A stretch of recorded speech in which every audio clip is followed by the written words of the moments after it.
Welcome back to the Pro Formula Podcast. I'm your host, Tark Shabazz. You all are going to want to tune into this episode. I've got a veteran and a true businessman that you guys are going to want to see on the other side. We'll see you in just a second.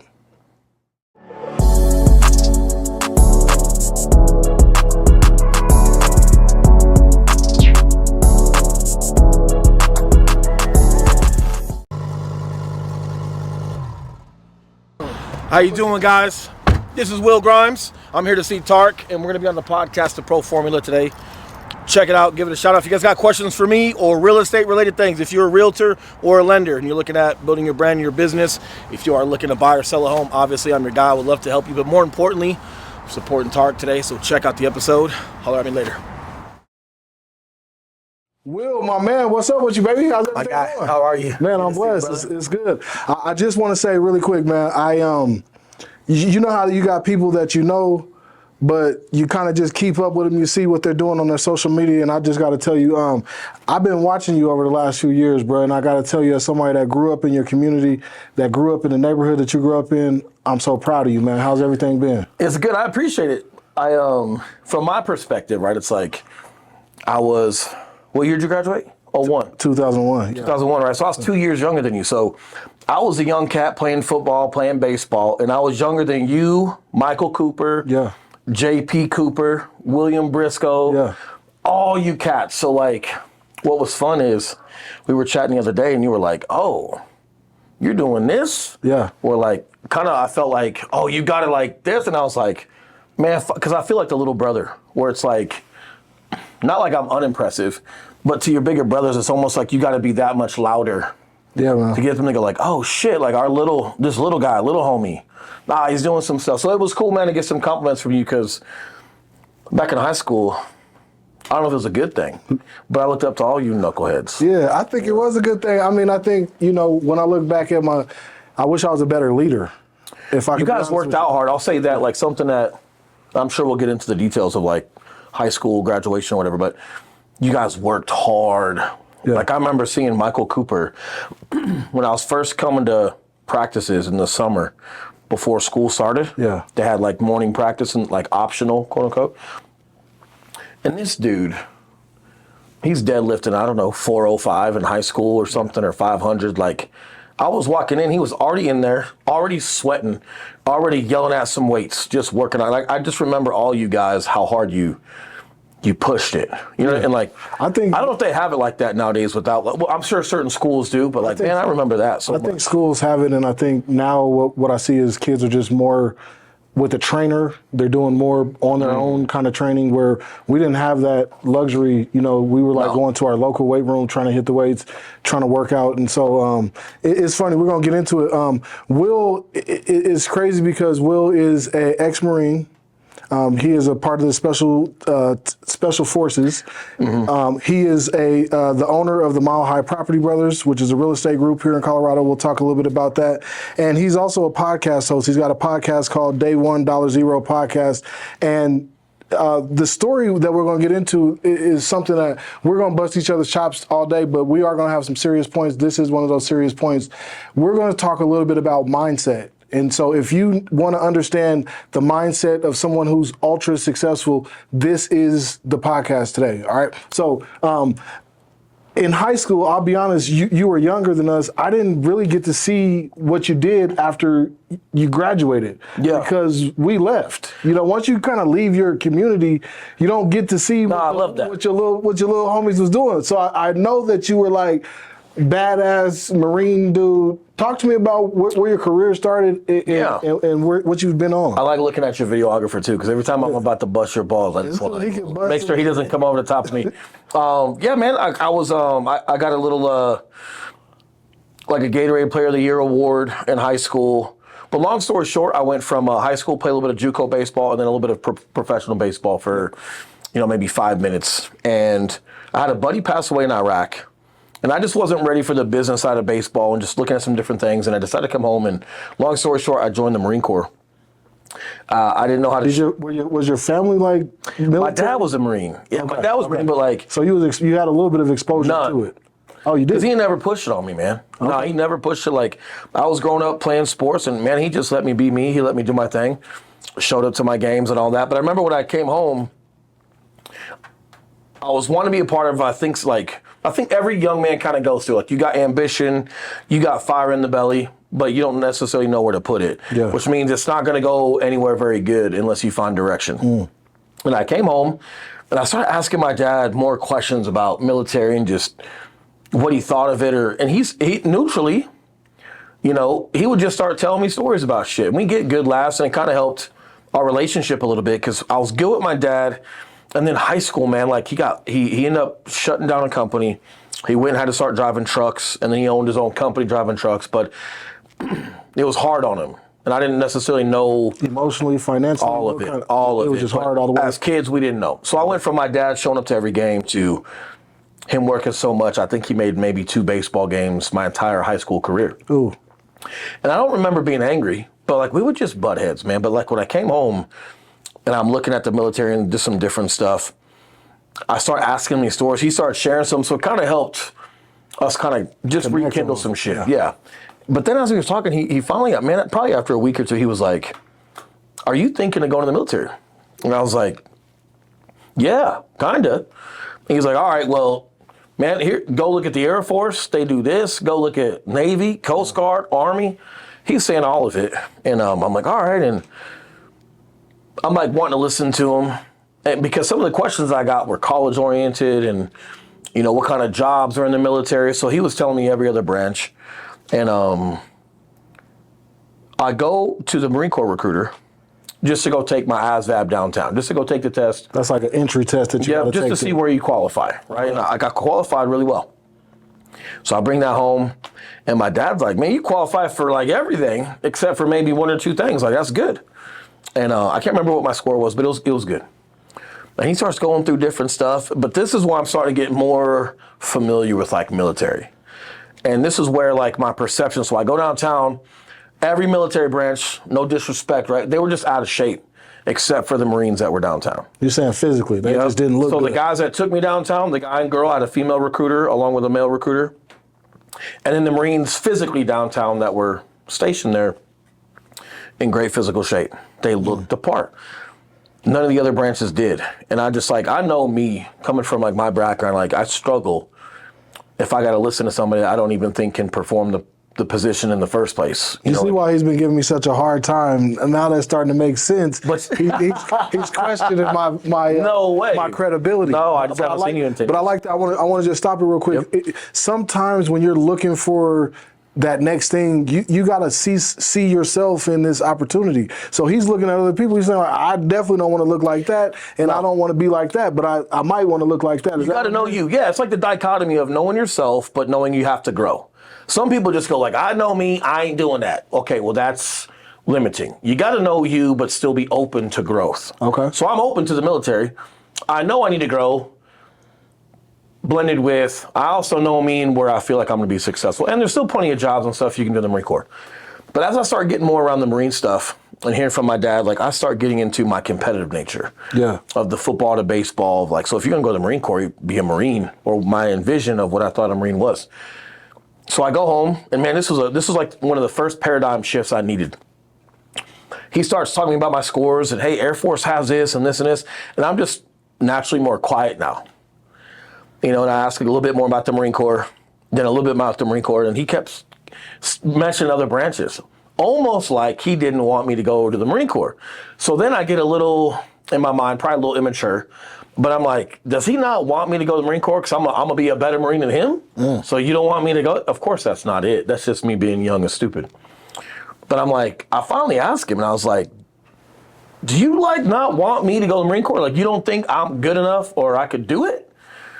And he's like, no, I'm not sure if I want you to go there. He was honest. He's like, I don't know. Yeah, that is why I keep mentioning these other branches. And I thought it was at first like a you're not good enough thing. It wasn't. And I said, why? He says, Will, you go to the Marine Corps to be a Marine. You keep asking these other questions about school or what type of trade you're going to get when you get out that'll apply. And he's like, it's not that the Marine Corps doesn't have that stuff. College education is college education. The GI Bill is the GI Bill. Every branch gets it.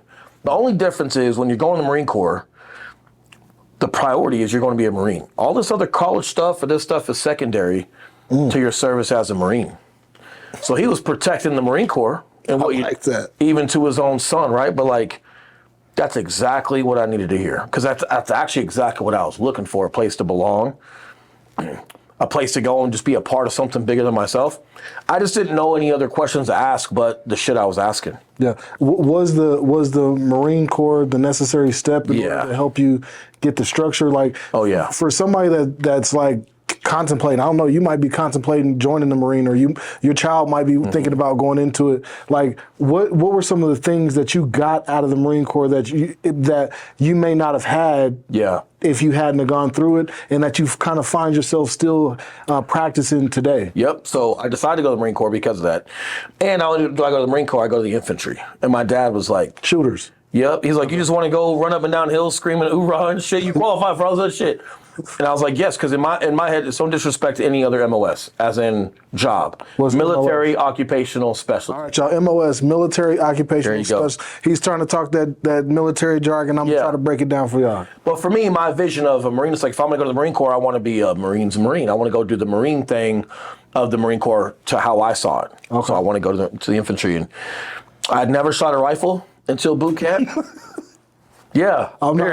So my mom was a hip. So you want to go to the infantry? Oh yeah. But you never even shot a gun before. And I didn't know how to swim either. Yeah, man. I remember I was like 7 years old, and my grandma lived in these townhomes, and my sister threw me in the pool, at the community pool at my grandma's townhome in Brighton. Scared the shit out of me. The same sister had to jump in and save my ass, and I just avoided swimming, man. So real quick, as he's getting ready to get on the story, I want to just pull something out that I'm hearing is you have to have a vision of yourself, and you don't have to have experience yet. But your purpose has to, like, your why or your purpose or has to be bigger than your pain. Yeah. Right? Because like I didn't know how to shoot. My mom was a hippie, bro, like real hippie. No guns in the house, whatever. Like, dude, I'm in 5th grade, right? Fun story. Yeah. I'm in 5th grade. This is right when chicks are starting to like you, right? Kind of cute, 5th grade. People are starting to flirt. Second grade, first grade. God damn. 5th grade for me. We watched The Lion King for indoor recess, okay? And my mom finds out. And she's pissed because that's premeditated murder that the uncle did to Simba's father. Yeah. So she comes in and has a conversation with my teacher. I was cute one time, 5th grade. Didn't matter. Gone. You ruined it. Gone. You gonna ruin? Are you gonna ruin the Lion King, ma'am? Come on, ma'am. You can't ruin the Lion King. So that's how hippie my mom was. Bless her heart. Right. She passed away last year. But my biggest fan. But like, yeah. So I'd never shot a rifle till boot camp. I didn't know how to swim. But like, man, my pain of wanting to be something great and something big, and just not necessarily knowing the direction, but starting to find some direction. I was finding direction with my vision of the Marine Corps and what it stood for, what it represented. But I was going to have to overcome some challenges because I didn't grow up hunting with my father. I didn't grow up swimming or whatnot. You know, like when you play baseball in Colorado competitively, spring and summer, there's no time to go swimming with your friends anyway. So it's real convenient for me to just avoid the pool, not knowing how to swim, right? But my pain of not being somebody and my ambition of just wanting to be somebody outweighed my discomfort and my fear of having to overcome learning how to shoot and not knowing how to swim. And it's like, so it kept me pursuing, so I ended up going to boot camp. And I remember, man, second paradigm shift, man, this one was important for my life. We're on the rifle range, right? And this is like the one time drill instructors are kind of nice to you because you got a loaded gun in your hand, right? So you've been training for a whole week on positions and what we call dry fire. There's no bullets in the gun. You're just pointing your weapon at a barrel, oil barrel, with little shapes that look like targets. And you're just practicing pulling the trigger while you're in certain positions. The following week, you actually start shooting. And dude, I was so nervous.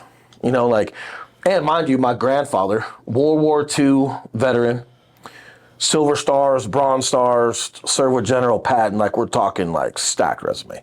My dad, distinguished shooter. So I'm coming from a line of history, right? Like, so this is something that like for the first time, like baseball, I'm left-handed. I threw the ball in 91 out of high school. Didn't have to, like I trained hard and I practiced. but I was talented. This is the first time I was really trying something that I'd never done before, that I didn't necessarily have any raw talent for, that I was really just starting from cold. And I'm sitting on this ammo can, getting ready to shoot. It's like my turn, and I'm nervous. And drill instructor Sergeant Graham comes up to me, and he's like, "Hey, what the fuck's wrong with you?" And they make you talk in third person in boot camp. You have to say "this recruit." So I'm looking up at him, and I'm trying to say "this recruit," and I'm stuttering. He's like, "Hey, shut the fuck up. Just talk to me. Like, what's up?" And I was like, "Sir, I've never shot before." He's like, "What's the problem?" I was like, "Some of these guys, like, they grew up hunting with their dad, and like you hear it in the barracks and stuff." I said, I've never even held one of these till last week." And bro, this dude knelt down, and he goes, "Grimes, that means you have no bad habits. Do what I say, when I say, how I say, to the best of your ability. You're gonna crush. I fucking love guys like you." And then he just stands up and walks off, bro. And like in a moment, I went from being behind the 8 ball and so nervous to, oh, these guys might have a ton of bad habits from hunting with their dad and not really knowing a professional way to operate a weapon. And they got to unlearn a ton. I don't, because I don't even know the bad habit. I just got to apply myself from these guys that are expert shooters in the biggest gun club in the world. And like that really taught me, man, like when you're new and you got no bad habit, the biggest thing that matters is your circle and who you learning from. Because if I was learning from a bunch of shitty guys shooting weapons, problem. But I'm learning from the most accredited shooters in the military. So my circle was like the best circle to be around, right? I think when it came to shooting. I think you're hitting something on the head. Just even, I think this relates to any industry that you're in. You know, just because you don't have an experience in it may actually be your advantage because you haven't already developed bad habits. You don't already have a negative mindset as it relates to it, or have limitations in terms of what you think that can look into. Well, skip forward to real estate. Yeah. Right, like, and we'll go back to the military in a second, but go to real estate. Like, hey, how do you go from all that to getting your license in real estate and just being some soccer mom and going out and doing that? Because when I started real estate, we didn't have 200 realtors. We weren't doing 200 million in volume. I was just a dude going out getting my first deal. But like, I knew what it felt like to be new. I knew I had no bad habits, and I knew like, hey man, apply a skill set and a certain level of work ethic that you've learned along the way, and make sure you're putting yourself around the right people to learn the right things. Figure out how that fits you, and then go crush. But I had no problem like being new in life anymore. So when we talk about like, hey, what did the Marine Corps give you? Life. Marine Corps just blows, like it just breathes life into you, man. Like I remember I got to go speak for some recruiters one time after I was already out. There's like 300 kids from the entire state of Colorado or something at this place. And they said, will you come speak to parents and kids? And I brought my mom just in case people wanted to talk to my mom. And I talked about these things because some parents were kind of like how I was when I was first going, like, well, why are you going to the Marine Corps instead of these other branches? And then why are you choosing infantry over mechanic or pilot or something, right? Like aircraft mechanic. Or when I talked to them about just in general what being a Marine meant.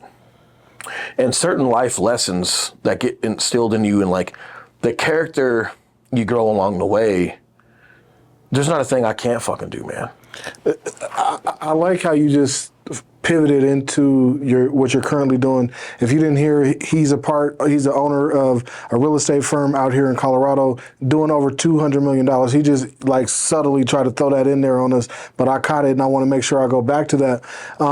But in that, when you pivot into this new industry, help our audience understand how they can do that with what they're doing in their current lives. You might be in a career that you've been into because he was a Marine. Like, how do you take, I'm in a Marine, I'm in the infantry, I'm working in that kind of a mindset to now say, I'm going to put that down, I'm going to pivot into a new industry. What are those transferable or relatable skill sets that were apparent when you were a Marine and were also in you as you made this pivot? 100%. So I went from Marine Corps just, for about 8 years, transitioned into some government work, some mercenary work. Then I came home to be a cop. I was a cop here. Okay. And did that for about 5 years. You was the popo? Mm-hmm. Like the popo, for real? Yeah, like what do you mean like for yeah, I was Aurora Police. Well, I mean, don't say like for fake, dude. You know what I meant? Like you was For real. You mean like for real? Yeah, or for real? That's what I meant. You Like mean for real. Yeah. Like don't Like was I'm asking, was you a police? And then you like, yeah, for real. That's what I'm saying. Like I wasn't like a security guard at the Buckingham Mall. Right? Like I wasn't top Are you flight. a bouncer? That's what I'm like. No, really police. a bouncer? No, or man, was I you came a back. police officer? Yep. Okay. So I came back home and like, man, I didn't know what I wanted to do. But after being gone for a long time, I wanted to come home and see family, but I wasn't sure, what I wanted to do. But I had some skill set to go do some police work. So I was a part of Aurora Police. I did well there, some life-saving awards. I got a Guardian Angel Award from our Aurora Fire Department, which is like their Medal of Honor. So I did some good things there. But I didn't necessarily see myself retiring from that. But police work, if you're good at it, it does teach you a higher level of communication skill. It does teach you how to thinking 10 steps ahead in the military, but then not just doing it, like you got to now explain things to civilians, to society, right? Like if you're a good cop, not to get into that whole world, we're not just pulling our guns out at everybody. Like there's a way to defuse situations. There's a way to allow the public to feel comfortable around you without risking your own safety. Like there's times, man, where like growing up in Aurora, I know how guys would express anger. They're pacing, they're clenching fists and whatnot. And like in any other place that you go when they're training you in like a police academy, clenched fists are like a sign of they're about to pop off. They're about to attack me. But for me, it's like, man, that's just how he's expressing anger because he hasn't been taught how to express anger. Yeah. There'd be times, man, I'd sit down and go, hey, man, have a seat with me. Come here. Come sit down. Listen, man, I got you. And you're not in trouble yet. But see that guy over there? You're about to be in trouble with him. Okay? Because this is distracting, man. Like he understands you haven't done wrong. Like, sit down. I would sit down first. Then they would sit down. But I know where my pistol's at. Is that emotional intelligence?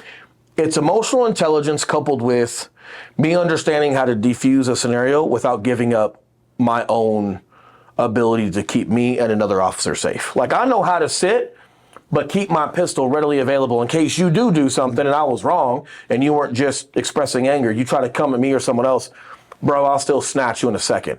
But I can sit down and I can find ways to diffuse. I don't, without creating more duress. Growing up in the neighborhood that you grew up with, was a lot of black people in your neighborhood. Just urban, bro. Yeah, did that help you? 100% it did. So an officer who has the people skills. So y'all, I want to continue to draw back to like how this relates to you. Here's my 2 cents on recruiting. I'll just give you probably what you're looking for. When it comes to law enforcement, I don't think we do a great enough job recruiting. I think officers that join, first responders that join, they come from a long line of first responders. But then when I'm going through, background checks, you got to be so squeaky clean to get approved to be a cop. It's like, man, you better not have even gone into detention. But you see, in high school, he was being a cop right now. He thought he knew what I was getting ready to say. My bad. Well, I do want to get this point across, though. Yeah. So then, if you think about that, then like, what cops become cops?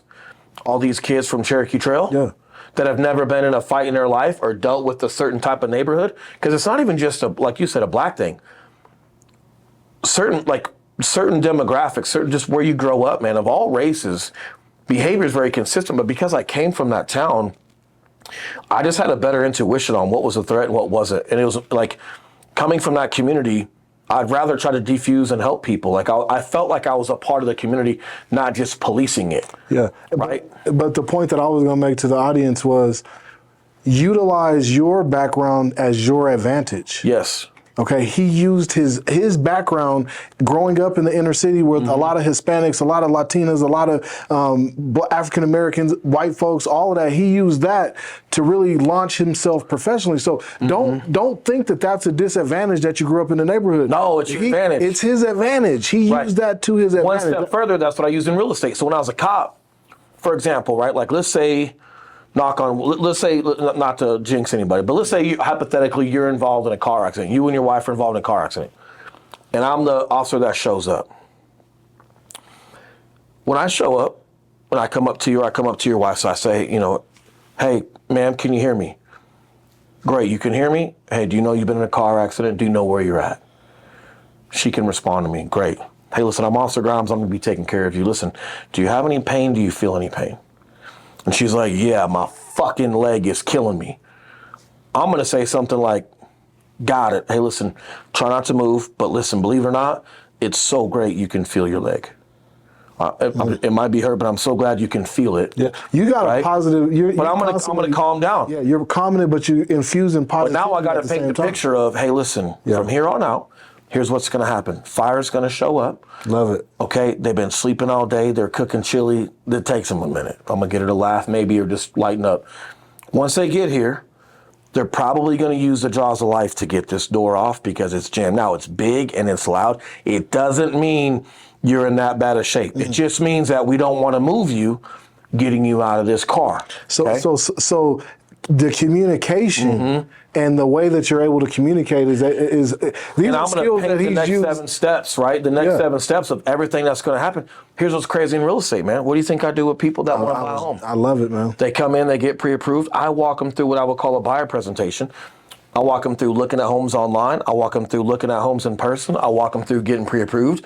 I walk them through submitting an offer. I love it, man. And what that means, I walk them through inspections. And during inspections, I let them know, hey, listen, Tark, after inspection, you're going to get a 40-page report on that home, and you're going to think that this home is the worst home you've ever seen in your life. It's not.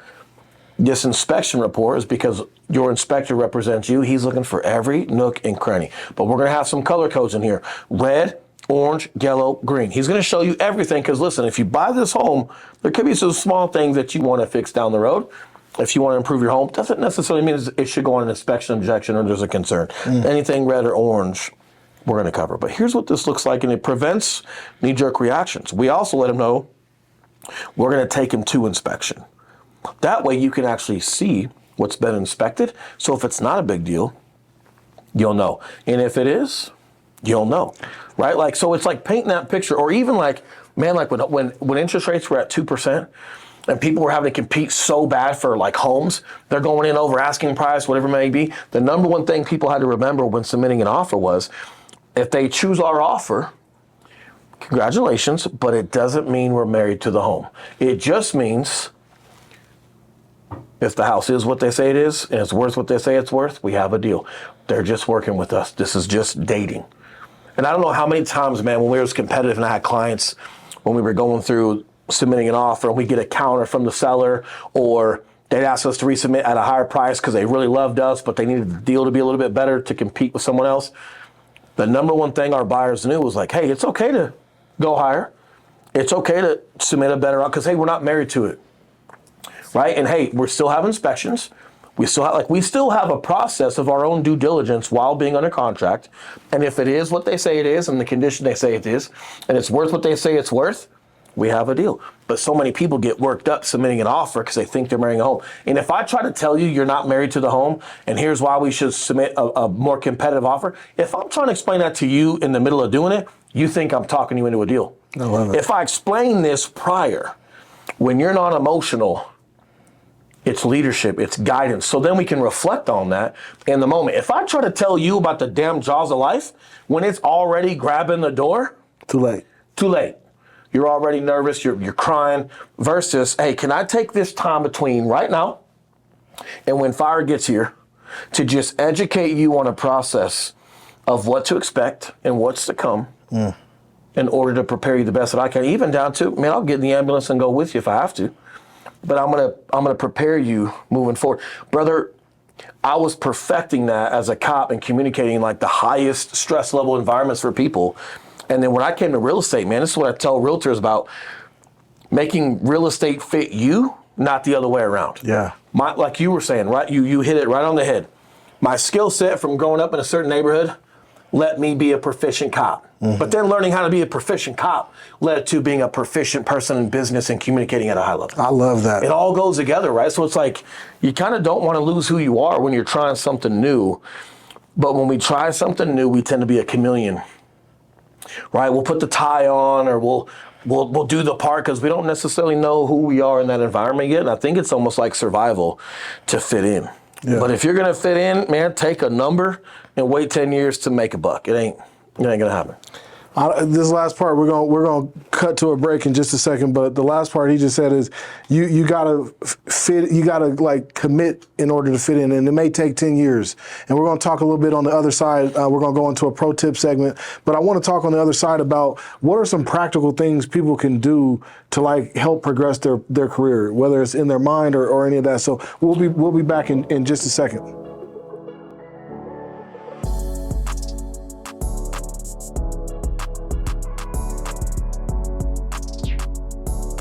Awesome. Now we're back with the Pro Formula Podcast. I'm with my boy Will Grimes, and we're getting ready to go into our pro tip segment. And you all, this pro tip segment is really designed to help professionals in any industry. We're just trying to provide tools and tips to help the average professional. So tune in real close because we're going to get into it. One thing that I really want to talk to you about, Will, that I don't know that I've ever asked you is how do you handle stress? Like, what are some good stress reduction techniques that we can learn about? Because obviously the jobs that you've had, from the time that you were in the service to the time that you were a police officer to now in real estate are stressful. How do you manage your stress, and what's some advice that you'd have for those people that are going through high stress or have high stress occupations? Circle. You have to have a great circle. And the reason why I say that is I don't know how I handle stress if I haven't gone through stress.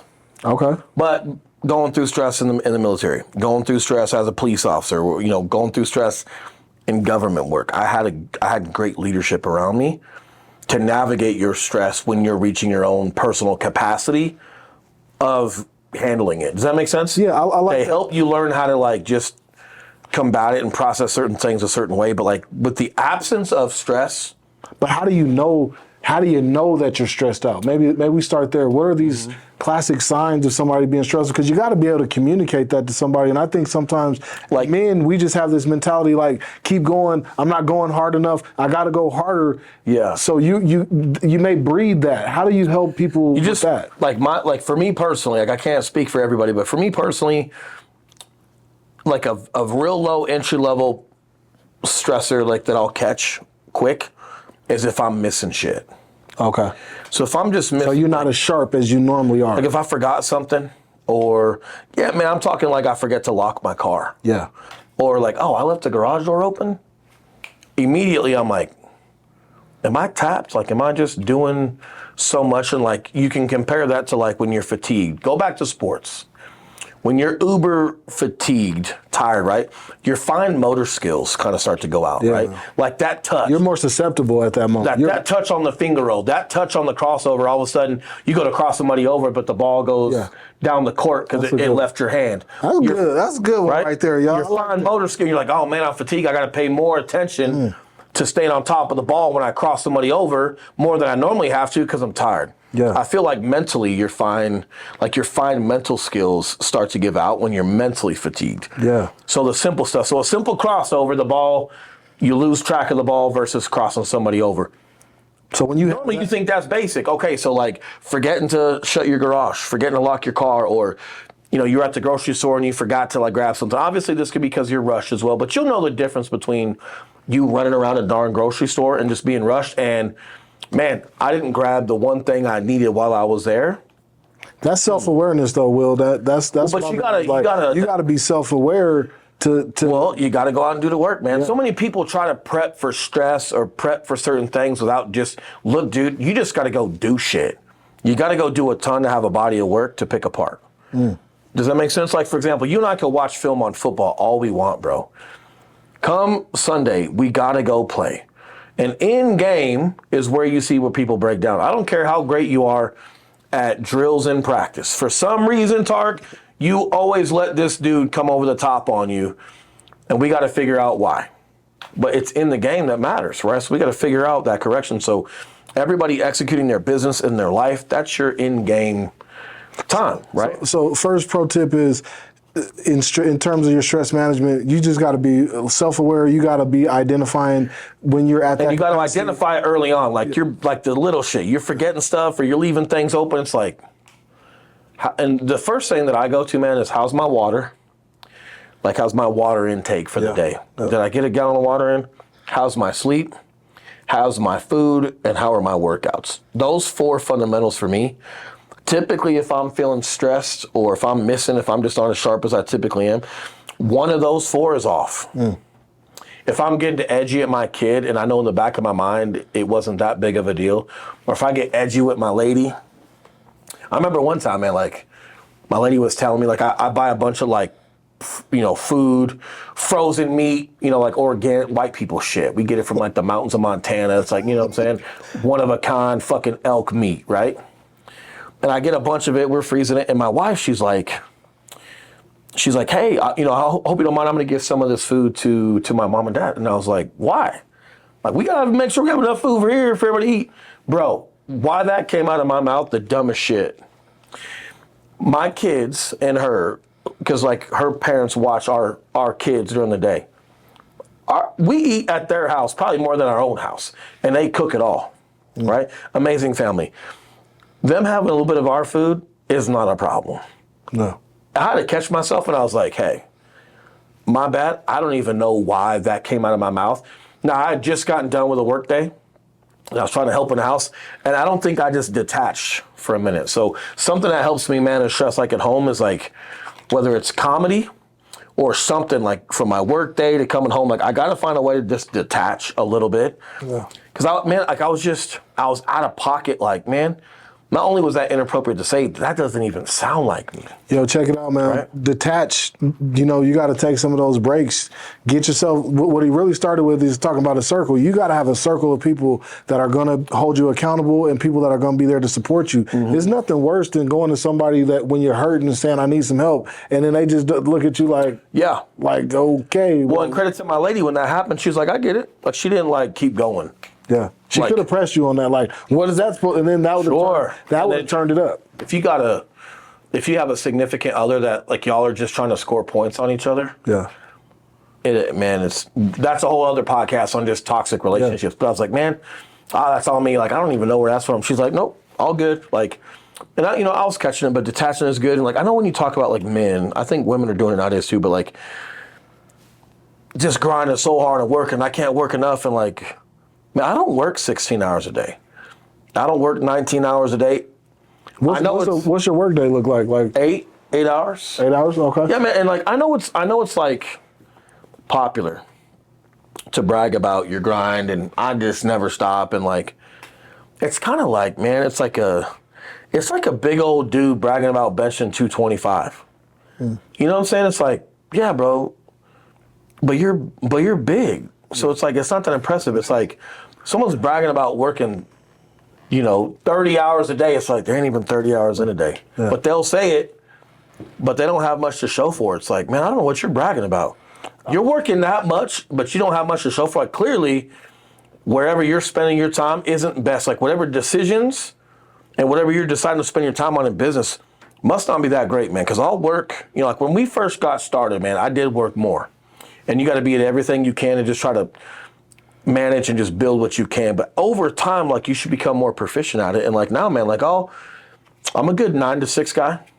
From 6 to 8, I'm hanging out with kids. If I need to get back into an email or an important phone call or something, like when my lady's getting kiddos ready for bed and stuff like that, I can kind of get back to it around 8:35. If I choose, if I want to work on social media, if I want to bang out some emails, or if I want to work on some speaking material because I'm going to be on stage in a week and I just want to dive back into it a little bit, I'll casually dive back and just work on some stuff when needed. And there are days, man, where, like when I was at WealthCon speaking with Tim Tebow, right? Yeah, man, those are early mornings, and then you're speaking, and then you're at workshops and VIPs. And dude, I think the first night we went till 2 a.m. of just people wanting to meet you and people want to collaborate or be a part of your business, so we're looking at acquisitions and stuff. Yep. But that's not every day though, right? We're gonna get into that to that WealthCon in just a minute. But I wanna go back to something I wanna just get a little bit of your mindset on, in terms of if I'm somebody that's looking to transition into a new area, okay, and you keep bringing up the circle, and I think that's so important. What are some practical things that I can do to develop a stronger network? Because if all I know is knuckleheads, or if all I know is people that were in healthcare and I'm trying to transition into real estate, how do I get into... Well, if you're going to real estate, then you're meeting people in real estate. And if you're getting invited to happy hours, or you're getting invited to different real estate classes on how to do social media, or some CE classes on how to, ethics or market updates, you're going to start meeting new people. Yeah. So start putting new people in your circle. Start giving old people less time, and start giving these new people in real estate more of your time. Yeah. So if join networking the groups, you're going to get thrown into them anyway. You like, if you're looking at getting in real estate, just don't say shit and just go get licensed. Let's take it out of real estate. Let's say I'm looking. I used to. But anything. What I'm saying is, if it requires a license, don't listen to nobody and don't do. Just go get your license, because without your license, there you go. No networking, no nothing matters. Just get licensed. Once you're licensed, then you can hang your license at a brokerage, you can start meeting people, you can start getting around the right circle. Okay. If it doesn't require a license, what I'm getting at is, like, if I go, man, you could go to a Roy Hills golf course, or you could go to Cherry Hills. One's PGA, costs $1 million, one costs nothing, it's the Roy Hills.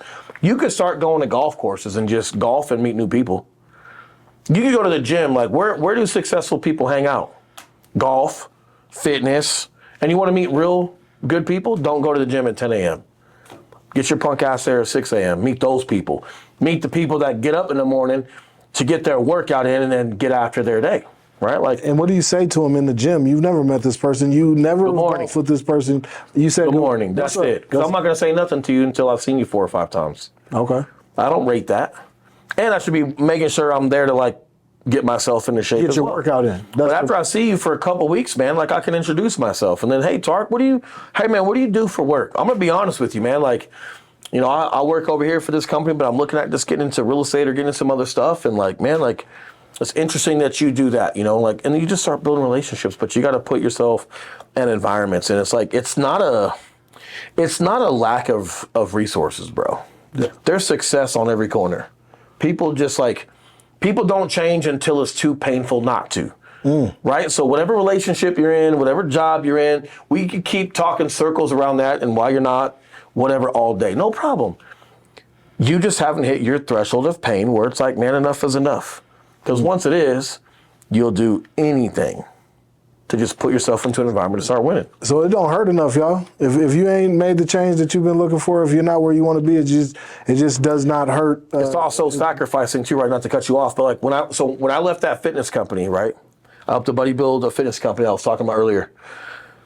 I decided to branch off and do my own thing. And I was working like 14-hour days as a number 2 in a startup.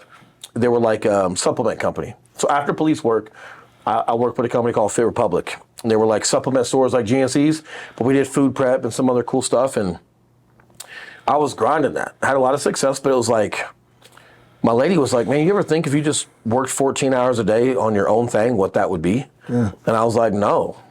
Shout out to the ladies that always, it seemed like the ladies always know how to say, they say it in a way that so shout out to your ladies. But I've had some ladies that like, why aren't you home yet? Where are you at? So like, don't get me wrong. I wasn't talking about that lady. I was shouting out the one. I'm just saying. But you're just trying to be a contrarian. Stop. No. I just want to let girls know. Which one are you? If you you need to know. That's a pro tip. Be the one that's encouraging somebody to do something positive, because when you give some of that clear direction, like that is a light bulb moment for somebody like him 100%. That said, what? I'm putting 14 hours into somebody else's business. If I put 14 hours into myself, I can grow it. Well, I never considered myself an entrepreneur. Yeah. Like if you look at my pedigree, man, of being a part of a sports team, and then being a part of military. I love it. And being given missions or given positions and maximizing it and squeezing that sponge and taking ownership of my lane and crushing it.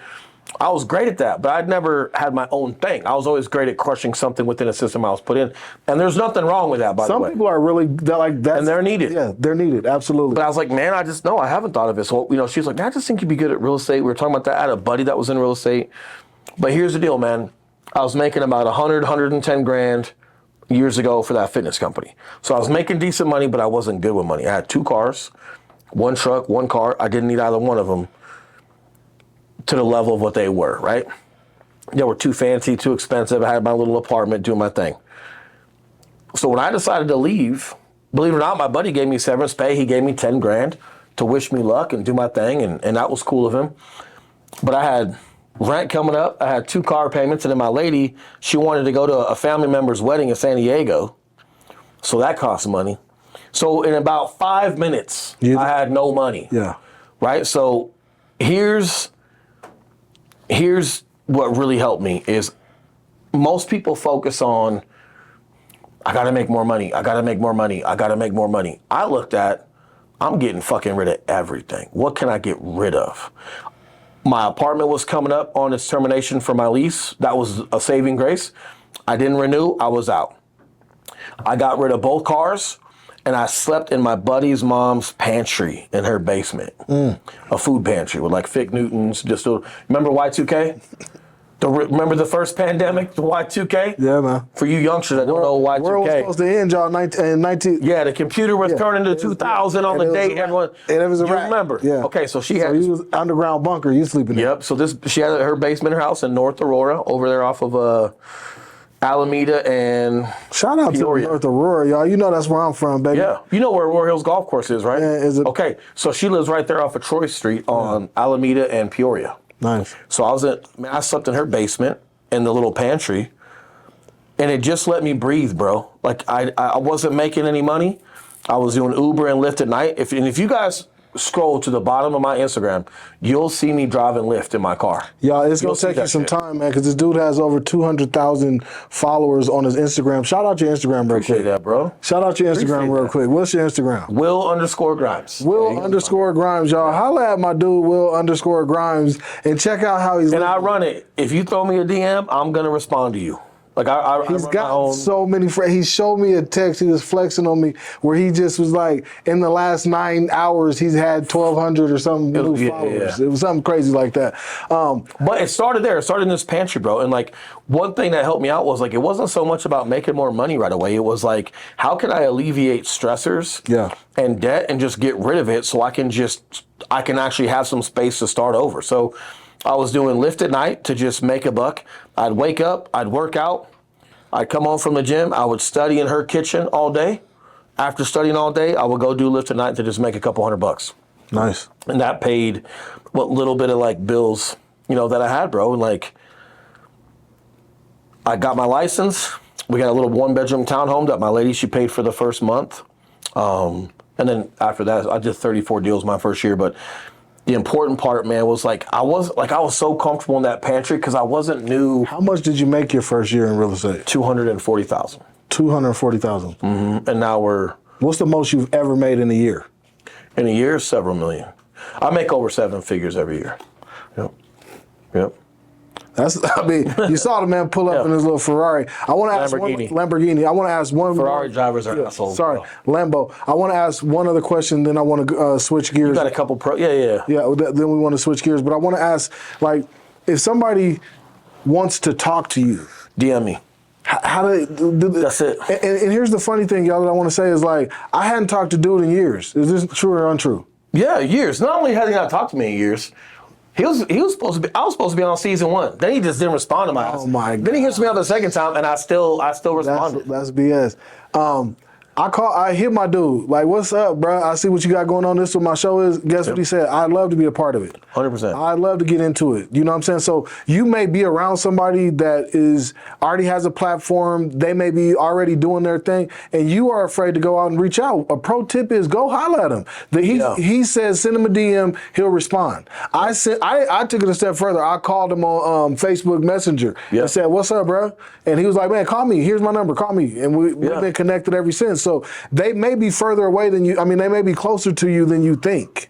Yeah. I love It's important, man. It's just important to try to give back. It's important to, like, pay it forward. Like, I had a Marine Corps. I have a buddy of mine who's a Marine Corps commander with me, and a guy I consider a mentor, Brian Shantosh. And as I was having some success, I was asking for some advice. And he's like, listen, Will, you're a good dude. Just remember this. Nobody's too big. Nobody's too small. As in, nobody's too big, man. Their shit stinks too. And you've got something of value that brings, and don't put people on pedestals. Compete with them. Be generous to them, but just don't think that they're too big for you. But then he said at the same time, nobody's too small. Don't forget where you come from. And if people need help along the way, like, don't forget that, hey, you got some of that help along the way as well. So just no one's too small of a voice to just reach out. But one thing you have to do is you got to be prepared to work hard. Mm-hmm. And you got to be prepared to take care of yourself, because a lot of the things that I talk to folks on social when they reach out to me is I'm looking at their habits on social. I'm looking at what they look like. I'm looking at where they're spending their time. And I'm going to start with you there. It's hard for me to give you real estate advice or any other advice that requires the best of you, but I'm watching what you're doing on the weekend, and I can see it on your stories, on your social media, or I can watch what you're consuming, or I can watch just what you're not doing. You know, like half the time it's that when people ask you like, yo, man, what do you do? It's what I don't do that you should be curious about, almost more than what I do. And shout out to Wes Watson, a buddy of mine. He's the guy that I got that from. And he's like, man, people ask me all, he's like, it's what I don't do. It's what I don't involve myself in that people should be more curious about, not so much what I am doing. But if people throw me a DM, that's a bar. Yeah. I'm all like, I run my own Instagram, man. So if people want to throw a DM, yeah, I'm all for it. Yeah. All right, we're gonna switch gears here a little bit. I want to talk a little bit about like what you're into these days, and you know, we're at talking shit. Yeah, we're at this point like where are you professionally now? Where do you see yourself in the next 3 years? Where do you want to be? Yep. So professionally, we've got a couple hundred realtors that work for us, and we're looking at trying to have 5,000, 10,000, 20,000 realtors work with us. We do over 200 million in volume a year. So that's, if people don't know what, like if you add up every home sale, that would be the volume of it, right? Yep. Now, is this primarily residential? You doing any commercial yet? I do a little bit of commercial on like our own personal investing stuff, but traditional, man, we're licensed. We help people with sales and buys. We crush YouTube with that, and we do a couple hundred transactions a year. Where a lot of my energy is going now, man, is I have a lot of folks that help with the transactions that are coming in, as far as sellers and buyers. My biggest mission right now, man, is this speaking thing, and really the influence of just teaching realtors and lenders how to be better and how to build their brand and their business. So my next journey is really influence and just pouring back in to try to help bring everybody along as far as like their brand and their business. So I'm not so much transactional anymore. Those are getting taken care of. It's more the coaching and the influencing of as many as possible. I know that you were just recently a guest speaker at WealthCon. Talk to me about how you got involved in that opportunity, what WealthCon's all about, and what that meant to you to get into that kind of an opportunity. You're going to love that because it was gangster.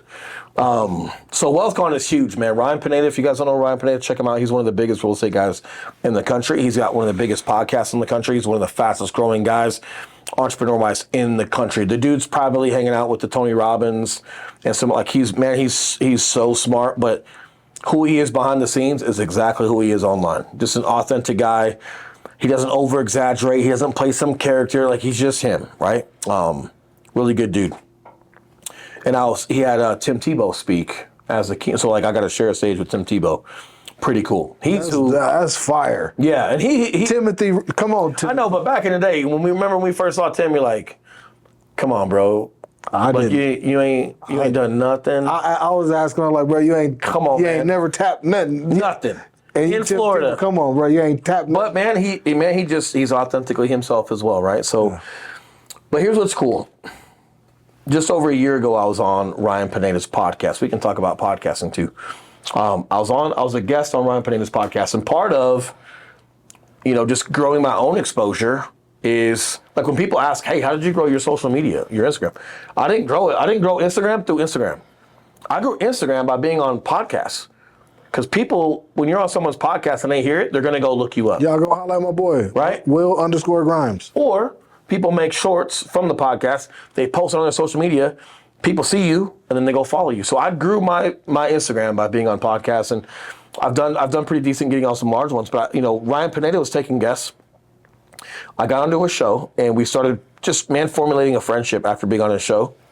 And he's a man of faith. I'm a man of faith. And as my influence grew, and I was getting less and less transactional in real estate, I was really starting to kind of like carve into speaking and influence. I hit him up. I said, hey, man, here's a keynote I just did. We had an event here in Denver at Mike Ward Lamborghini. So all these realtors came in, and we just did an event at Lamborghini. Really cool spot. And I sent him the keynote, and I said, hey, man, I'm happy to pay for your time. Like, it's a 45-minute keynote. I broke it up, so all the 6 topics I spoke about in the keynote, I broke them up in a separate video so he could just maybe watch one. He's a busy guy. But I said, hey, man, I'm happy to pay for your time. He's like, no, man, I'll get to it. He's like, we're friends. I'll watch it. But he's like, WealthCon's coming up. This is the one before I spoke at. He's like, so give me about a week and I'll check it out. And I said, man, that's so cool of you. Just want your thoughts, want your opinion on my presentation. And I said, man, I really feel like God is leaning me toward this direction. and I'm starting to really work at it. So your opinion is going to be huge for me. And I said, hey, man. He's edifying. Yep. And I said, if you ever need an alternate, if someone cancels out one of your workshops or whatever, because he does big events, but he does small events too. I said, if anybody ever cancels on you, I said, man, I just appreciate who you are. Appreciate our friendship. Man, I'll be there same day if I have to. If you ever need an alternate. Right? And then week goes by, he's like, hey, man, I haven't forgot about you. I'm taking a look. And I said, nope, no problem. I bought a ticket to the WealthCon prior to the one I spoke at. I said, hey, man, no problem. I'm going to see you down there anyway. Maybe we can just, chat for a minute. And because I was going to be in Vegas anyway, speaking at EXPCon, a different event. So I bought a VIP ticket to that event that he was about to have, which was WealthCon, but just the one before I spoke at. So I showed my support for him by buying a VIP ticket and supporting his cause and supporting what he was doing, in addition to being available to just be an alternate, man. And like after he saw me buy that ticket. Y'all, real quick, this is some real game he's dropping. The people that you want to be around, you might want to support them. Mm-hmm. Everybody's always wanting to be supported. They got their hand out. Yeah, support them as well. They gonna need your support as well. Well, and look, man, successful people see handouts all day. Yeah. They see that. They see what you're doing all day. So for me, it was just like we had a friendship, man, for a year. We talk about God and different stuff on our DMs and just chat. And he's got kids. I got kids. And then that's when I sent him that keynote and just, man, here's where God's leading me. And, he's like, cool, man, I'll get to it. I just got WealthCon coming up. I said, I know, man. I'm speaking. Here's what I said to him. I said, hey, I'm speaking at EXPCon down the street. I can't make it Monday because that's the day I speak. But is it still worth it to come Tuesday, Wednesday? He goes, absolutely. My next message was a screenshot of a VIP ticket. And I said, bet. Then I'm in. Because if it's still worth it, then I'm in. I'll see you there. Right? So I go see him. But prior to going to see him in person, man, he was so appreciative that I bought a VIP ticket. He saw my effort. And I didn't ask to be a part of WealthCon. I just said, if you ever need an alternate for a workshop or for anything, I'm trying to get reps as a speaker. And I appreciate it. After I bought that ticket, he said, hey, man, a couple hours later, he said, hey, man, I got an idea. With your following and with your footprint in real estate, what if we made a goal to sell 100 tickets from your social media and have you speak at WealthCon? He runs them every quarter, right? And I said, I'm in, 100%. Did you sell the 100? He goes, by the way, yep. He says, by the way, I watched your keynote. I love it. But it was a year in the making, bro, of just. Yeah, these relationships, y'all, take time to foster and culminate. It's not overnight, and people are going to be able to sense when you just want to use them. And, bro, for that entire year, prior to even mentioning this to him, I was running my own lunch and learns. I was running my own events of 30 people, 50 people to get the reps in of speaking and just getting influence out there. Because I felt like, man, I'm moving into this lane.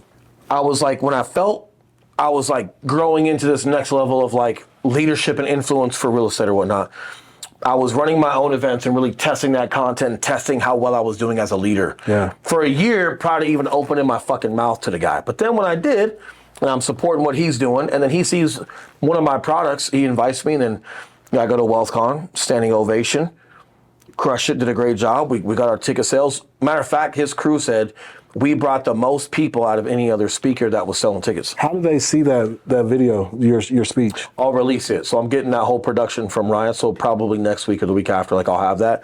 And then we'll just release some snippets and things like that. Or better yet, you can just come to one of our events and hear me speak. But it's that, bro. It's like you gotta, like, when you're building your circle, because I know we're short on time.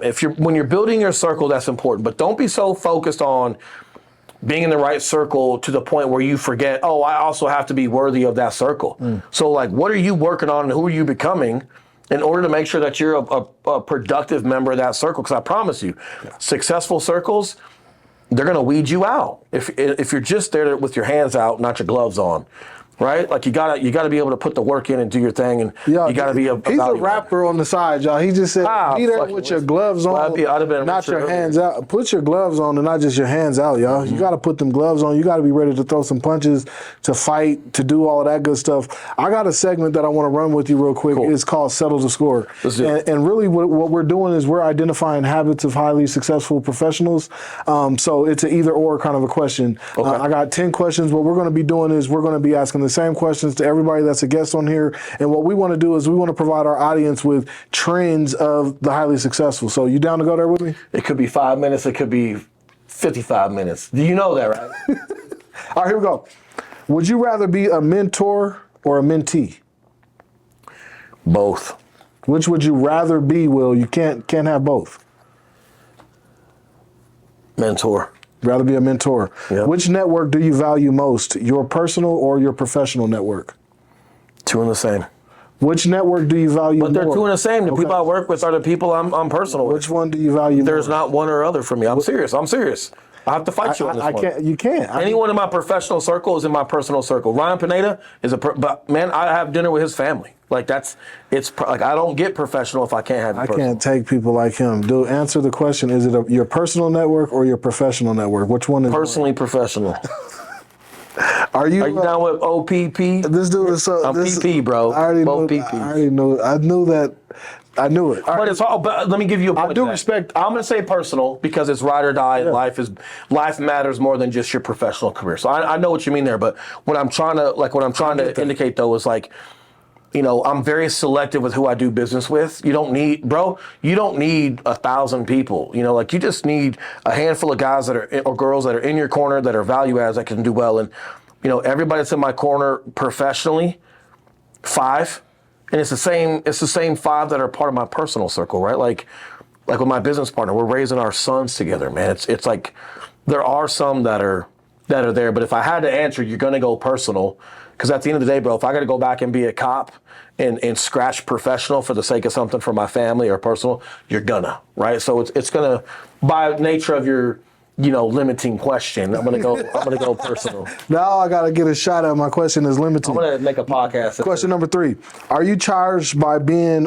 Do you get more energy? Do you get more energy, and are you charged by being alone, or do you get your energy and charge by being around others? Energy? Energy. I get my energy from being around others. Stuff like this jazzes me up, man. I'm ready to go and that's the same reason why I'd rather be a mentor than a mentee. I'd rather give out and give back, because if you knew how good giving felt, it's almost the most selfish thing you could ever do if you knew how good it felt, right? So that's why I pick mentor over mentee. That's why my energy comes from others. But I will say my poise and my final decision making comes from by yourself. Solitude. Okay. Do you attribute your success to the higher power or to your personal determination? To the personal determination that the higher power instills in me. So he's saying personal determination, or are you saying higher power? Which one is it? Well, higher power, because my God, higher power gives me that determination. That's right. And what I'll say to that is I can't remember who said it, man. I think it was Stephen Furtick. Stop questioning your gifts. Receive them, but just understand that the gift, like for me, if I have a gift of influence, I have a gift of leadership, I'm going to be successful by nature. I'm going to drive the Lamborghini, and there's going to be some material things that show certain levels of success and certain levels of freedom that get people to see some things that get them to believe in just there is a possibility to be better. But the gift is intended to go through you, not to you. So you're going to have some reward indirectly. But you got to be focused on making sure that your gifts are projected and given out to others, not just to yourself. So it's the higher power. But man, there's so many folks that I see that are just awesome. They're just awesome. And sometimes the best thing I can give them is just, yo, man, you're arguably better than I am. You're just, stop questioning your gift.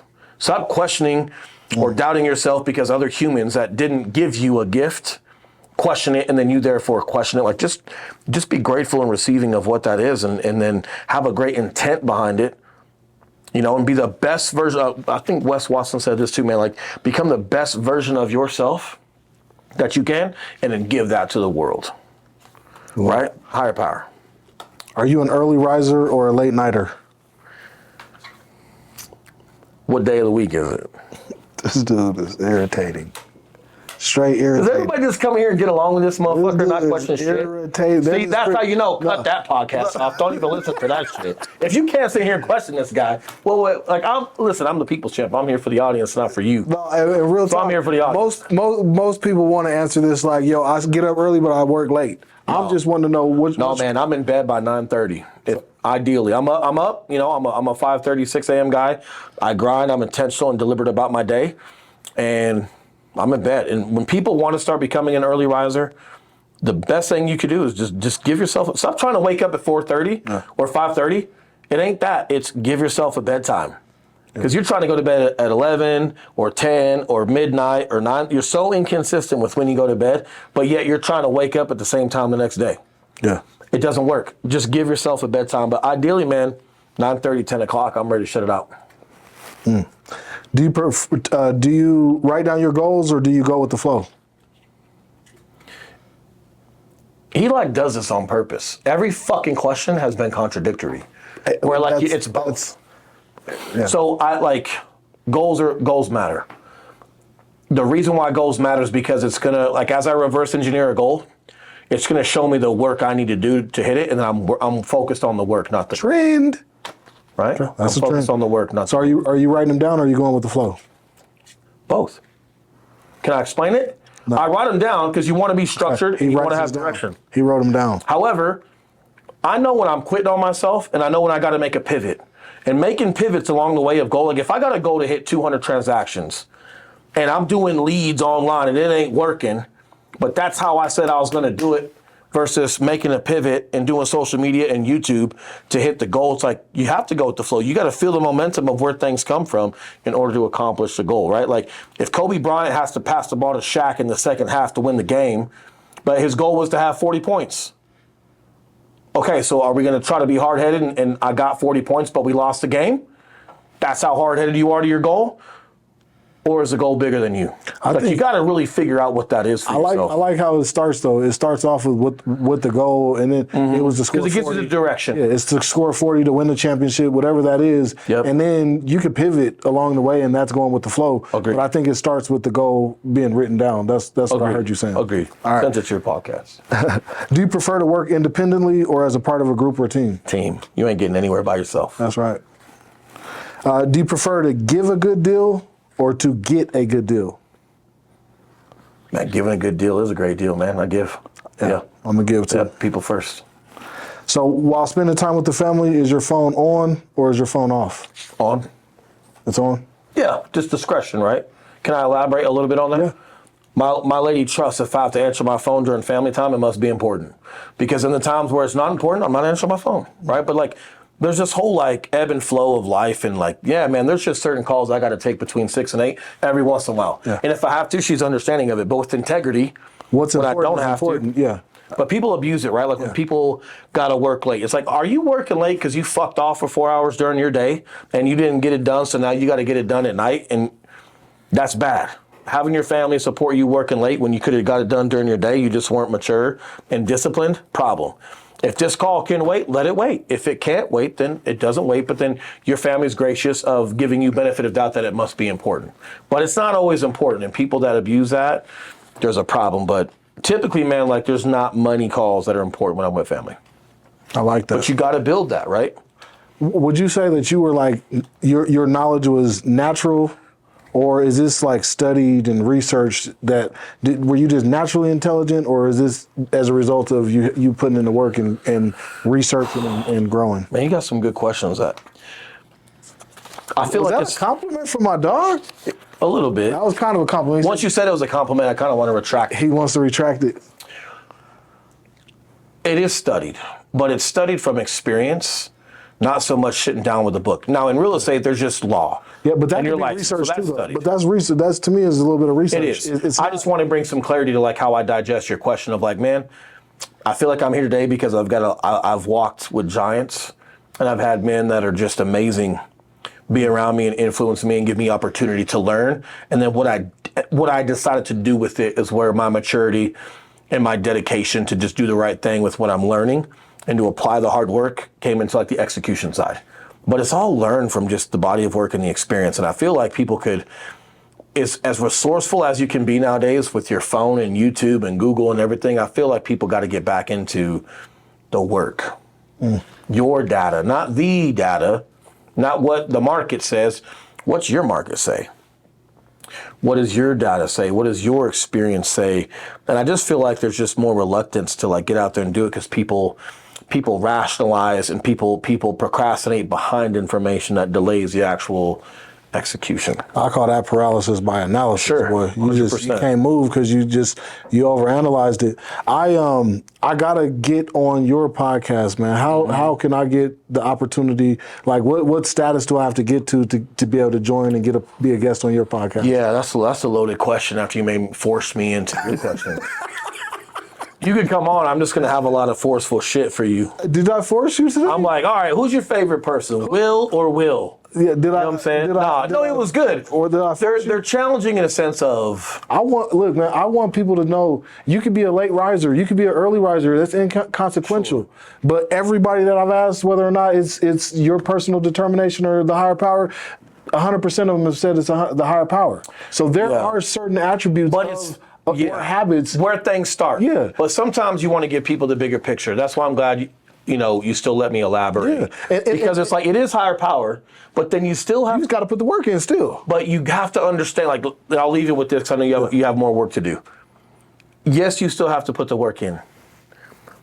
It's not your decision if God has given you a gift, then why is it up to you what you do with it? It's not for you. Yeah. It's yours, as in it's been given to you, but the gift is supposed to go through you, not just to you. I like that. Okay, so then deciding to have a gift and not use it, it's like you're making a decision that wasn't up to you. It wasn't given by you, and it's not up to you what you're supposed to be doing with it. You know what you're supposed to be doing with it, and you should be giving that to the world. So it's like you got to understand that it's not if you're going to put the work in or not. There's no other option. Like if this were quitting and not doing that, right? See how this is on the table and we can talk about it? Brother, quitting has been taken off the table for me for a long time. And too many folks have that option or that emotional response on the table for themselves still versus realizing, man, it's bigger than you and it's not just for you. This isn't about whether you're going to do it or not. It's almost meant it's obligatory if you believe in faith in a higher power. Mm. I'm so proud of you, man. I want you to know that I remember you, and to see what you turned into, the type of man that you come into, I'm extremely proud of you. It's not just the material things, although I like that stuff too. I think. Can I mention that real quick too? Because we had a good conversation outside when we were looking at the Lambo or some of the houses I have, and I said, what's so cool, man, about like having a Lambo or whatever? I said, really, man, it's just a display of freedom. It's an expression of a certain level of success that says I can just choose to drive what I want. So many people get stuck on, like, well, why don't you buy 10 houses with that? Well, how do you know I haven't bought 10 houses and still have a Lambo? Or like, well, I don't need to have that. I'd rather have this. It's like, no. Yeah, they're not. This Lambo isn't about the Lambo. This Lambo is about me having freedom of choice to just choose to drive whatever I like. And it's really a message if you see a Lamborghini or if you see a certain house or people going on vacations with their family. It's not to compare yourself to such or suggest you'd rather do this over that. It's just a display of what's possible in life. And it's permission for you to go out and build that vision however you see it. Yeah. Not how I've painted it, but my painting is just to give you permission to paint your own. That's all it's there for, man. Like people have to see valuable things like that. In the sense of it's not against you, it's not attacking you, it's giving you permission, man, to puzzle your piece together as well. Nah, man, I'm proud of you. You from the neighborhood. We seeing your success is our success, man. If one of us make it, then we all make it, man. So finish this off with a word, man. What you got for the people? Tark had these questions for me on the phone, and I said, man, this is how you know I'm a faithful man. 'Cause I was like, God, give me the strength to handle this motherfucker shit. When he had these questions for me on the phone. No, all jokes aside, man, I just you guys know where to find me if I can help. I'm good to my word. If you send me a message, I will respond to you and I'll help in any way I can. Here's the one thing I need from you. You got to be open to the help I'm giving. And it might not be what you want to hear in the moment, but I promise you it's what you need. I love it, man. Well, there you have it. That's my boy, Will Grimes. I'm your boy, Tark Shabazz. I'm the host of the Pro Formula Podcast. We will see you next time, which is Wednesday, 8 p.m. Eastern Standard Time, y'all. Tune in. Much love. Peace. What's up, y'all? I'm your boy Tark Shabazz. This is my guy Will Grimes. If you want to get some practical knowledge on how you can take your business or take yourself professionally to the next level, you need to tune into our podcast. Will, what'd you think about it, man? Oh, it was great. I love the questions that you had for me. And here's what I love about the podcast with you being in business and on your own pursuit, asking people about theirs because it's so relevant, right? Like there's so many questions you can have that just they don't necessarily speak to a crowd the way they should, but because you're in your craft, building your business, in the moments that you're asking people about theirs, it comes off authentic, and I feel like there's some great, just moments in there that are triggering, are polarizing, but just get people to think about what they should be doing and where they should be going that I think is actually productive to an audience, right? Like it's not so much about being romantic or saying the right things versus saying things that actually to get people to convert into their own production. Right? I love it.